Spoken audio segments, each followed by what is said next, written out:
Hello ka-organic, good evening, welcome to my vlog. So before ako magpatuloy sa mga hindi pa nakasubscribe dyan sa ating YouTube channel, please click like and subscribe na para updated kayo sa next video ni upload ko. Thank you very much.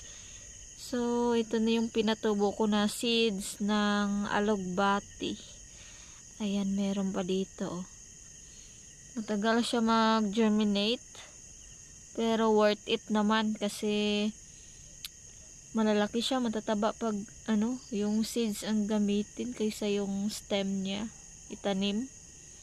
Much better itong seeds. Must try. So gusto nyo magtanim ng alugbati, piliin nyo yung seeds para matataba sila. Ayan. So, yun lang muna for today's video. Thank you for watching. See you to my next vlog. Go organic!